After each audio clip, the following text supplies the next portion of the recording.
નમસ્કાર દોસ્તો, સ્વાગત છે આપણી આ યુટ્યુબ ચેનલમાં। ચાલો શરૂ કરીએ આજની બહુ જ્ઞાનવર્ધક, રોચક અને મનોરંજન પ્રસ્તુતિ।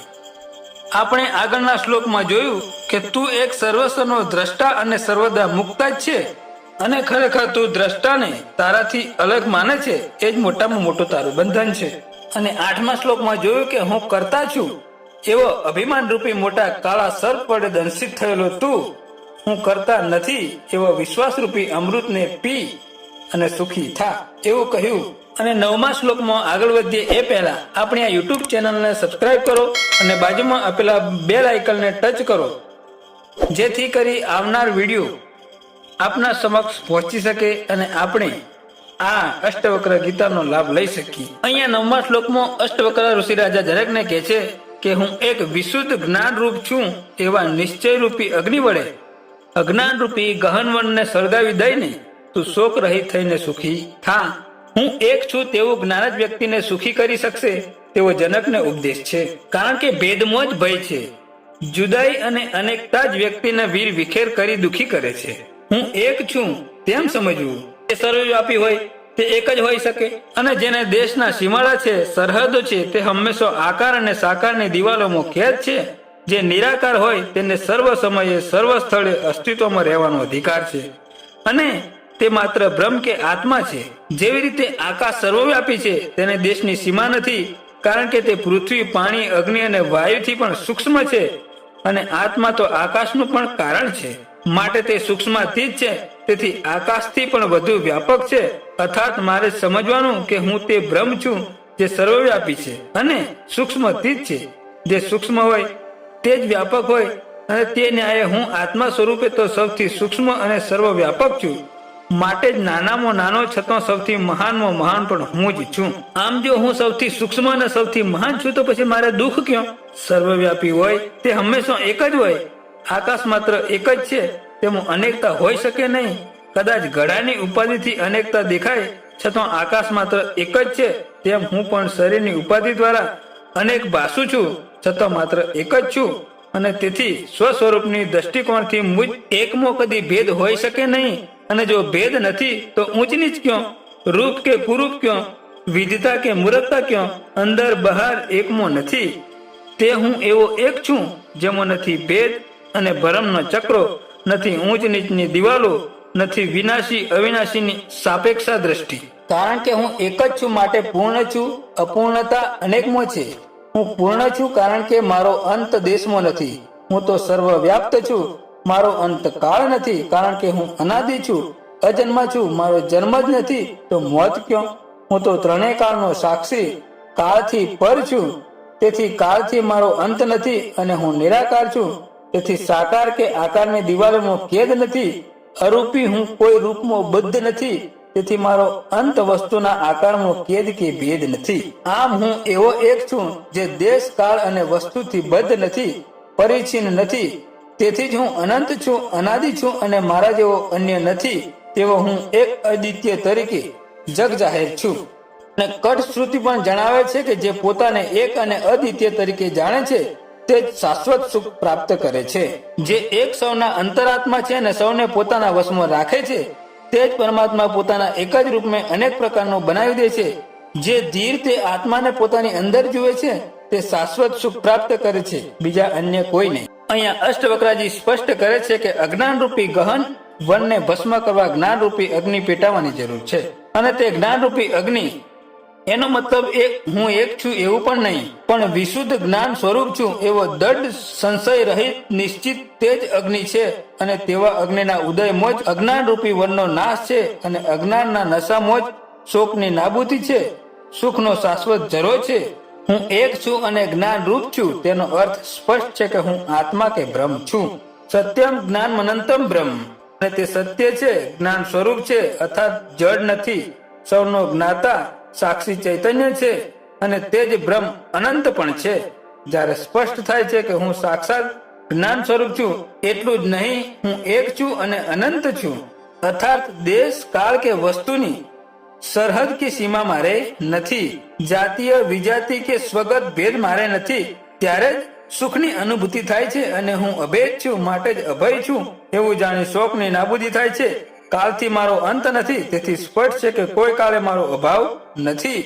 હું ભૂતકાળમાં નતો એવું નથી, ભવિષ્યમાં નહીં હોઉં એવું પણ નથી. હું તો કાળનો પણ સાક્ષી છું. તેથી પ્રાગ ભાવ અને પ્રધ્યંસા ભાવથી મુક્ત છું. હું તો અભાવ રહિત શાશ્વત અસ્તિત્વ છું, છતાં જડ નથી, જ્ઞાન સ્વરૂપ ચૈતન્ય છું. તેથી મને સ્પષ્ટ છે કે કોઈ કાળ એવો નહોતો કે હું જ્યારે નહોતો, અને કોઈ સમય એવો નહીં હોય કે હું નહીં હોઉં. અને આવા જ્ઞાન પછી ક્યાં રહ્યો શોક, ક્યાં રહ્યો સુખની ભ્રાંતિ, જો હું પોતે જ સુખ સ્વરૂપ છું? ક્યાં રહ્યું અજ્ઞાનનું આવરણ, જો હું સ્વયં જ્ઞાન છું? કૃષ્ણ પરમાત્મા પણ એ જ બોધ આપે છે કે મારો અભાવ નથી.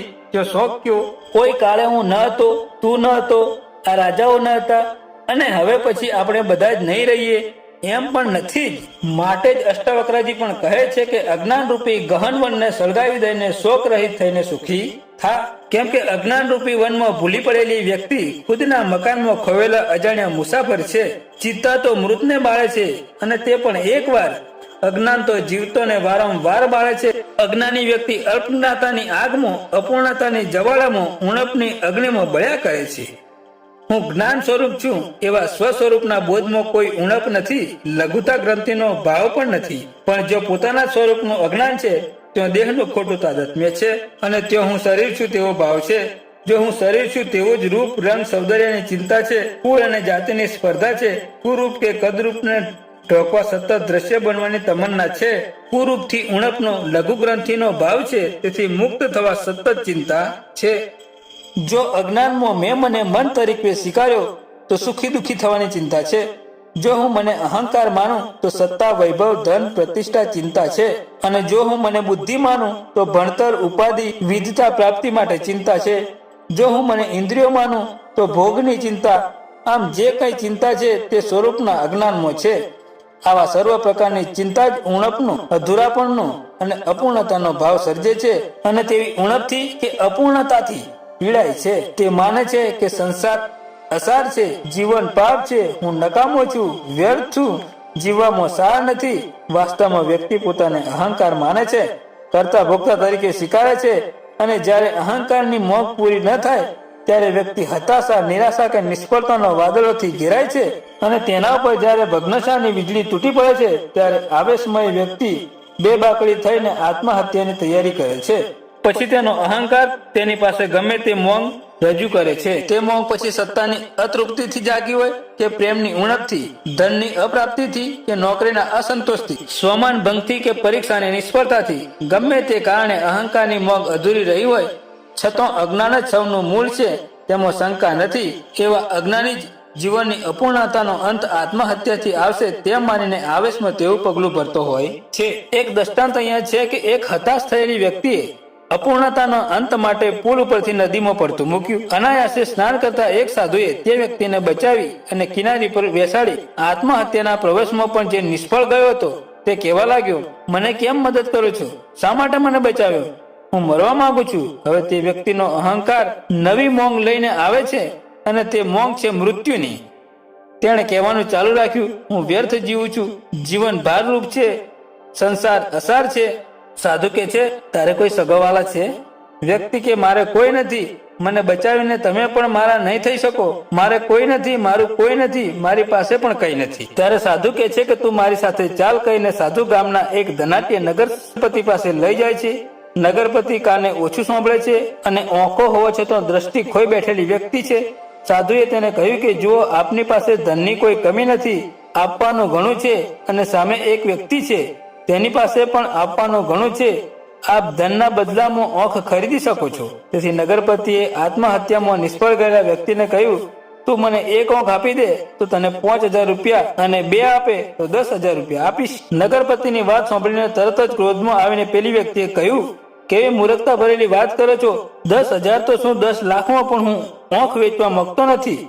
સાધુ કહે, અરે હવે તને સમજાય કે તું અત્યારે 10,000 નો માલિક છે. અત્યારે તારી પાસે તે રકમ મોજૂદ છે. જો તું વટાવવા માંગતો હોય તો ઓંખ આપી દે. તું તો કહેતો હોત કે મારી પાસે કઈ જ નથી. હવે તને તારી કિંમત સમજાઈ. તારી કિંમત ઓછી નથી તો શા માટે આત્મહત્યા કરવાનો વિચાર કરે છે? નગરપતિ કાનની બહેરાશથી સાધુ અને પેલી વ્યક્તિનો વાર્તાલાપ સમજી ન શક્યા, પણ સોદામાં કઈ રકઝક ચાલે છે તેમ સમજીને તેમણે કહ્યું કે અરે સ્વામીજી, જો એ 10,000માં ન માને તો 11,000 આપી દો અને સોદો પતાવી દો. અજ્ઞાની વ્યક્તિ સ્વરૂપના અજ્ઞાનમાં સમજતો નથી કે પોતે એક અને શુદ્ધ જ્ઞાન સ્વરૂપ છે અને તેમ હોવાથી પૂર્ણ છે. જ્ઞાન હોવાથી તેનો અભાવ નથી. જ્ઞાન સ્વરૂપ પોતે અનંત છે અને અનંતમાં અપૂર્ણતા કે ઉણપ કેવી? જે સૌથી મહાન અને સર્વવ્યાપ્ત આત્મા છે તેમાં લઘુતા ગ્રંથિ કેવી? છતાં અજ્ઞાનમાં વ્યક્તિ સમજતી નથી કે જેમ સૂર્યનો પ્રકાશ પર્વત પર, નદી પર, વૃક્ષ પર, પુષ્પ પર, મળમૂત્ર પર, પદાર્થ પર પડે છે છતાં પ્રકાશ કદી પદાર્થ થતો નથી, તેમ હું જ્ઞાન સ્વરૂપ છું. મારો પ્રકાશ જ મન, બુદ્ધિ, ઇન્દ્રિયો અને શરીરને પ્રકાશિત કરે છે. સૌ પર પડે છે છતાં હું મન, બુદ્ધિ કે ઇન્દ્રિયો કે શરીર નથી, પરંતુ તે સૌનો હું સત્તા અને સ્ફૂર્તિ પ્રદાન કરું છું. પરંતુ એ સૌને હું સત્તા અને સ્ફૂર્તિ પ્રદાન કરું છું. સ્વરૂપના અજ્ઞાન રૂપી વનમાં કર્તા, ભોગતા, કામ, અવિદ્યા, કર્મ જેવા પશુઓ ફર્યા કરે છે. અજ્ઞાની તેનો શિકાર બને છે. માટે જ અષ્ટવક્રજી જ્ઞાન રૂપી ગહન વનનું દહન કરવા હું જ્ઞાન સ્વરૂપ છું એવો નિશ્ચય રૂપી અગ્નિ પ્રગટાવવાનો સંદેશ આપે છે અને સમજાવે છે કે તે વનને ભસ્મ કર્યા વિના શોકની નાબૂદી નથી અને સુખની પ્રાપ્તિ નથી. હું જ્ઞાન સ્વરૂપ છું તેવા જ્ઞાન અગ્નિમાં જ પ્રારબ્ધ, સંચિત અને આગામી કર્મનું દહન છે. તેની જવાળામાં જ અવિદ્યા, કામ, કર્મરૂપી હૃદય ગ્રંથિ ભસ્મીભૂત થાય છે. જ્ઞાન અગ્નિનું પ્રાગટ્ય થવું તે જ કર્તા, કર્મ અને ક્રિયાને અગ્નિ સંસ્કાર છે અને જ્ઞાન અગ્નિના પ્રકાશમાં જ શોક તરણનો ઉપાય છે. માટે જ શ્રુતિ કહે છે કે આત્માજ્ઞાની શોક યાને કે સાગર તરી જાય છે. સ્વયંને જ્ઞાન સ્વરૂપે જાણવું તે જ આત્માજ્ઞાન કે બ્રહ્મ જ્ઞાન છે. કારણ કે આત્મા જ્ઞાન સ્વરૂપ છે. માટે જ શ્રુતિ કહે છે કે જે બ્રહ્મને જાણી પ્રાણી સંસારથી છૂટી અમરતાને પ્રાપ્ત કરે છે તે આત્માને જાણીને વિદ્વાન મૃત્યુથી છૂટે છે. શ્રુતિના કથનથી સ્પષ્ટ થાય છે કે અષ્ટવક્રજીનો ઉપદેશ અને ઉપનિષદોનો સંદેશ બંને સ્વરૂપોને જાણવાની વાત ઉપર ભાર મૂકે છે અને હું કોણ છું તે જાણવાથી જ અમરતા છે, મૃત્યુથી છુટકારો છે, સુખ અને શોક નાબૂદી છે. કૈવલ્ય ઉપનિષદ તો ગર્જના કરીને ઘોષણા કરે છે કે જ્ઞાન સિવાય મુક્તિનો કોઈ માર્ગ જ નથી. માટે અષ્ટવક્રજી જનકને સ્વરૂપના જ્ઞાનનો સંદેશ આપી જીવનમાં જ્ઞાન અગ્નિ પેટાવાની પ્રેરણા આપી હવે જગતના મિથ્યા તત્વને સમજાવવા, દ્રશ્ય પ્રપંચની ભ્રાંતિને ભ્રાંતિ રૂપે પ્રદર્શિત કરવા પરંપરાગત સર્પરજ્જુના દષ્ટોના સહારે જ્ઞાન દ્વારા સુખથી વિહાર કરવાનું સૂચન કરે છે. અને 10મા શ્લોકમાં કહે છે કે જેમ આ જગત દોરીમાં સર્પની જેમ કલ્પિત ભાસે છે તે પરમાનંદ સ્વરૂપ જ્ઞાન તું જ છે, સુખપૂર્વક વિહાર કર. અહીં અષ્ટવક્રજીની સંશયમુક્ત ઉદ્ઘોષણા જોવા મળે છે કે તું આનંદ પરમાનંદ સ્વરૂપ છે, તું જ્ઞાન સ્વરૂપ અધિષ્ઠાન છે અને જગત તુજ પર કલ્પિત આરોપ છે. અજ્ઞાનના લીધે અંધારામાં દોરી સર્પ રૂપે ભાસે છે. દોરી પર સર્પનો આરોપ અજ્ઞાનથી થાય છે. તે સંદર્ભમાં દોરીને સર્પનો ભય નથી, કેમ કે સર્પ આરોપ છે અને અધિષ્ઠાન તે જ દોરી છે. દોરી ઉપર જ સર્પનો ભ્રાંતિમય જન્મ છે, ભ્રમણામય તેની સ્થિતિ છે, આયુષ્ય જીવન છે અને સર્પનો વિલય કે નાશ પણ કાલ્પનિક જ છે. સર્પ જન્મ સાચો નથી છતાં અજ્ઞાન કાળે દ્રશ્ય છે. જ્યાં જન્મ જ સત્ય નથી ત્યાં સર્પનો પ્રકાશ આવતો અદ્રશ્ય થવું સત્ય ક્યાંથી હોય? છતાં અજ્ઞાન કાળે જ જન્મ, સ્થિત અને વિલય સાચો દેખાય છે. પણ જ્ઞાન થતાં સમજાય છે કે જો સર્પ ભ્રાંતિ છે તો તેનો ભય ક્યો, અને જો સર્પ ભ્રમણા છે તો વિક્ષેપ ક્યો? ઝોંઝવાના જળમાં ડૂબવાનો ભય કેવો અને કાલ્પનિક સર્પથી વિક્ષેપ ક્યો? છતાં અજ્ઞાનમાં સર્પનો દ્રષ્ટા જ ભય અનુભવે છે, જે કાલ્પનિક ભય અને કાલ્પનિક વિક્ષેપ છે તેવું જ જગતના સંદર્ભમાં છે. સમગ્ર જગત અર્થાત તમામ નામ અને આકાર સર્પની જેમ આત્મા ઉપર આરોપિત છે. આત્મા અધિષ્ઠાન છે અને અજ્ઞાન કાળે તે જ જગત રૂપે ભાસે છે, અર્થાત જગતના સર્વ દ્રશ્ય અને જ્ઞેય પદાર્થો આત્મારૂપી અધિષ્ઠાન પર આરોપિત છે. જેમ અજ્ઞાન કાળે સર્પ દ્રશ્ય છે તેમ આત્માનું અજ્ઞાન હોય ત્યારે જગતના નામ અને આકાર દ્રશ્ય છે. જેને સર્પનું મિથ્યા જ્ઞાન છે તેને દોરીનું અજ્ઞાન છે. તેવી જ રીતે જેને જગત ભાસે છે તે પણ સત્ય ભાસે છે, તે મિથ્યા જ્ઞાન છે અને તેનું કારણ આત્માનું અજ્ઞાન. વાસ્તવમાં જેમ દોરીના જ્ઞાનમાં સર્પનો બોધ થાય છે તેમ આત્મારૂપી અધિષ્ઠાનનું જ્ઞાન થતો જગતના મિથ્યા જ્ઞાનનો અને આરોપિત જગતના જ્ઞાનનો બાદ થઈ જાય છે. જે ભાસે છે તે છે તેવું નથી, જેને પ્રતીત થાય તે હોય જ કે હોવું જોઈએ તેમ નથી, અને તેનું ત્રણેય કાળે હોવું વાસ્તવિક છે.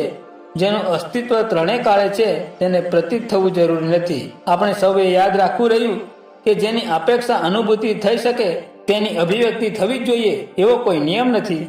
અનુભૂતિને કદી અભિવ્યક્તિની આવશ્યકતા, અપેક્ષા કે અનિવાર્યતા જણાતી નથી. અને જે જગતની અભિવ્યક્તિ છે, જેનો ભાસ છે, જેની પ્રતીત છે, તે સાચું છે, સત છે તે માનવાની જરૂર નથી.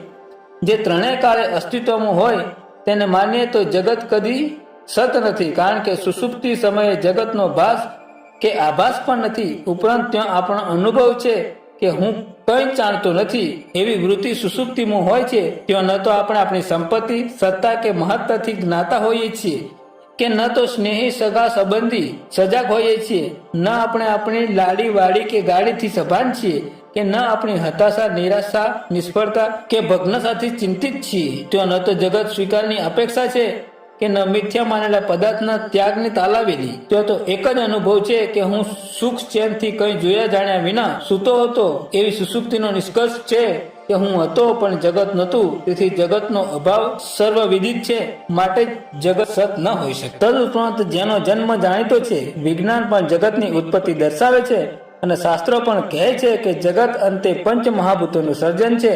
આમ જે જગતનો જન્મ થયેલો છે તે જાણીતું છે, તો પછી વાત સ્પષ્ટ છે કે જગતના જન્મ પૂર્વે તેનો અભાવ હતો અને પ્રલય પછી પણ જગત રહેવાનું નથી.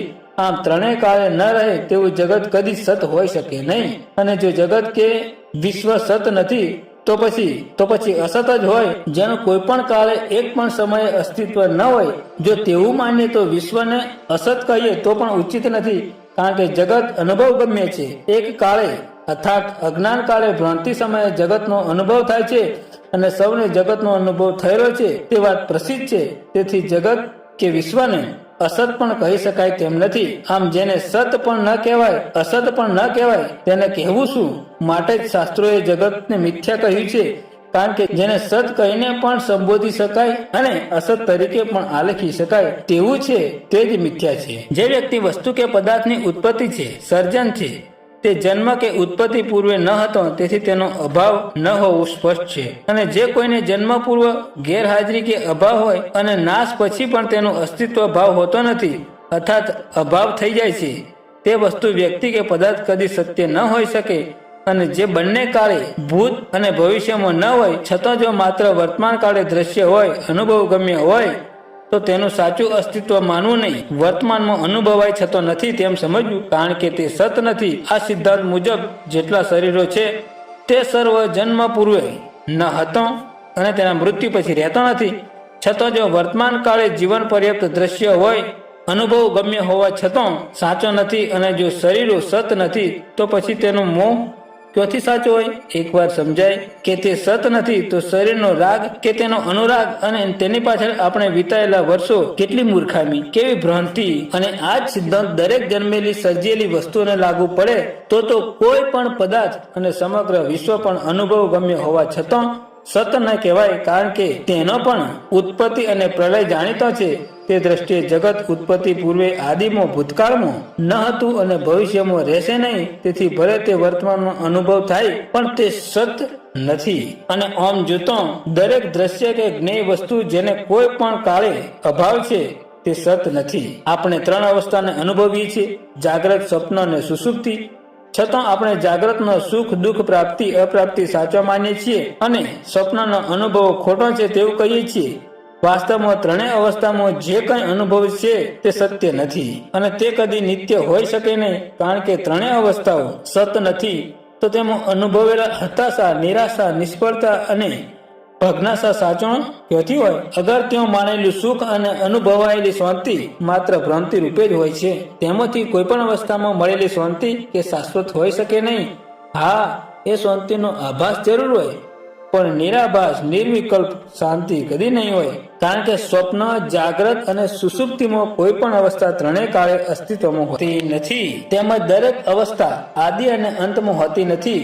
જાગ્રત અવસ્થા ભૂતકાળમાં નહોતી, અર્થાત સ્વપ્નમાં આપણે પિતા, માતા, પત્ની, શિક્ષક, ડોક્ટર, નેતા કે અભિનેતા આદિ ઉપાધિઓ છીએ તે ભાન હોતું નથી. અને તેથી જ રાજા જનક જાગૃતિમાં મિથિલાનો સત્તા, સૂત્રો અને સંપત્તિ સંભાળતા હોય છે અને સ્વપ્નમાં ભિખારી થઈને ભૂખની પીડાથી રખડતા જણાય છે. અર્થાત જાગૃત અવસ્થા અને તેનો અનુભવ જાગૃતિ પૂર્વે સ્વપ્નમાં નહોતો અને સુષુપ્તિમાં ભવિષ્યમાં રહેતો નથી. જાગૃતિનો રાજા જનક સપનામાં પણ નહોતો અને સુષુપ્તિની ગાઢ નિદ્રામાં રાજા રહેતો નથી. અને છતાં જો માત્ર વર્તમાન કાળે જાગૃતિમાં તે પોતે રાજા માને તો તે માનવું સત નથી, કારણ કે આદિ અને અંતમાં જે નહોતું તે વર્તમાનમાં પણ નથી જ. આમ સ્વયં જાગૃતિ અને તેના અનુભવો જે અનુભવ ગમ્ય છે છતાં સત્ય નથી, કારણ કે જાગ્રત અવસ્થા જ આદિ અને અંતમાં હોતી નથી. અને એવી જ રીતે સ્વપ્ન અવસ્થા પણ આદિમાં અર્થાત સ્વપ્ન પૂર્વ એટલે કે જાગૃતિમાં નહોતી અને સુષુપ્તિમાં રહેતી નથી. તે સ્વપ્ન સૃષ્ટિ કે તેની અનુભૂતિ પણ સત નથી. અને તેવું જ સુષુપ્તિ વિશે પણ કહી શકાય, કારણ કે તે પણ સુષુપ્તિ કાળ જ અનુભવાય છે, આદિ અંતમાં હોતી નથી. આમ જોતો જે કઈ વ્યક્તિનો અનુભવ છે તે માત્ર ત્રણેય અવસ્થા દરમિયાન જ છે. અષ્ટવક્રાજીએ પોતાની અનુભૂતિમાંથી જે કંઈ કહ્યું તેવું જ શ્રુતિએ ગાયું છે. શ્રુતિનું અવલૌકિક ઉદ્બોધન છે કે વિશ્વ સ્વપ્નવત છે, અર્થાત જેમ સ્વપ્ન એક જ કાળે સાચા જેવું ભાસે છે તેવું જ વિશ્વ છે. સંસાર ગંધર્વનગર જેવો છે, જગત જાદુની જહાં જેવું છે. બુદ્ધિમાનોએ વેદાંતમાં આવી રીતે જગતને આલેખ્યું છે. જગત ભ્રાંતિ છે અને તેથી તેનો નાશ થાય છે. જે અસ્તિત્વમાં નથી તેનો નાશ કેવો? માટે નાશ શક્ય નથી. પણ જ્ઞાનમાં જગતનો બાદ થાય છે, જેમ રજ્જુ કે દોરીના જ્ઞાનમાં સ્વરૂપનો બાદ થાય છે. નાશ થતો નથી, પણ જ્ઞાનથી અત્યંતિક બાદ થવો અર્થાત પુનઃ તે જ રૂપે પ્રાપ્ત થવું તે. આમ જે કાલ્પનિક હોય, ભ્રાંતિ હોય, આરોપ હોય, અધ્યાસ હોય તેને જ્ઞાનમાં બાધ જ થાય છે, કારણ કે દ્રશ્ય પ્રપંચ વિદ્યમાન જ નથી. તેનો ન થાય નાશ, ન તેને દૂર કરી શકાય. માટે જ માંડુક્ય કારિકા જણાવે છે કે જો દ્રશ્ય પ્રપંચી જગત વિદ્યમાન હોય તો જ દૂર થાય. જે વસ્તુ છે જ નહીં તેને દૂર કરવાની વાતમાં સંશય જ નથી. જે કંઈ ભેદ દૈત ભાષે છે તે માયા માત્ર છે અને પરમાર્થિક સત્યમાં તો બધું જ અદ્વિતીય છે અને તેના જેવું બીજું કોઈ ના હોય એવું એક જ છે. આમ જગત માયાનું કાર્ય છે, પણ જ્યારે માયા પોતે જ નથી તો તેનું કાર્ય ક્યાં? જગતને દ્રશ્ય નથી, તેનો ભય નથી, માટે જ કહ્યું છે કે તું જગતનું અધિષ્ઠાન છે, તું આનંદ છે અને જ્ઞાન રૂપ છે. જગતનો તારા પર કલ્પિત આરોપ છે તેવું જાણીને સુખી થા, અભય થઈને વિહાર કર. જગતના મિથ્યા તત્વનું દર્શન કરાવીને હવે અષ્ટવક્રાજી બંધ અને મોક્ષની માન્યતાઓને પળવારમાં ફગાવી દે છે અને જાહેર કરે છે કે બંને મનની માન્યતાઓ અને બુદ્ધિની ખોટી ભ્રાંતિઓ પર અવલંબે છે. અને અહીંયા આપણે આ 9મો અને 10મો શ્લોક અહીંયા પૂર્ણ કરીએ છીએ. હવે આગલા ભાગમાં જોઈશું શ્લોક નંબર 11. તો આવનાર નવો વિડીયો જોવા માટે આ ચેનલને સબસ્ક્રાઇબ ના કરી હોય તો સબસ્ક્રાઇબ કરો, બાજુમાં આપેલા બેલ આઇકનને પ્રેસ કરો, જેથી કરી આવનાર વિડીયો તમારા સુધી પહોંચી શકે. ધન્યવાદ.